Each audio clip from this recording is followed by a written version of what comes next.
Rowere ma pacho ka koro jiw mondo mi orang ahinya sekta mar pur kaka achiel kuom yore manyalo konyogi yudo yuto kendo bero chal mar ngimagi.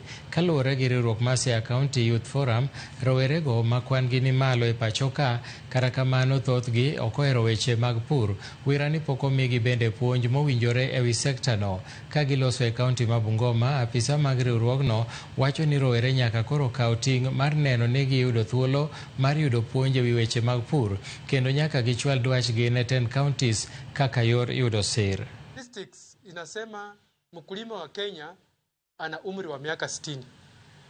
Na vijana hawa wenye kati ya umri wa miaka 18 hadi 35 ni wengi sana Kenya hii. So tunajua ya kwamba ikiwa vijana watapewa nafasi, watawezesha kwa kifedha. Pengine serikali iweze kutenga kikapu cha fedha ambazo kinawezesha vijana kujiweka katika kilimo.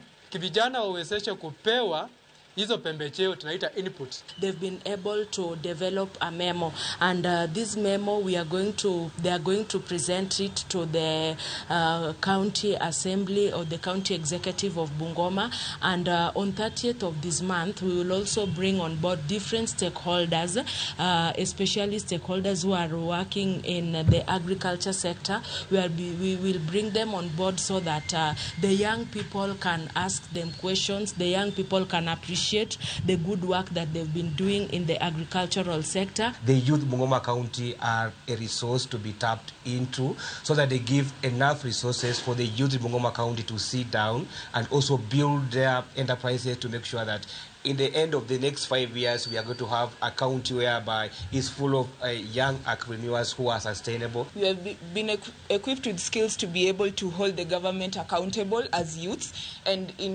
in specific the agricultural sector.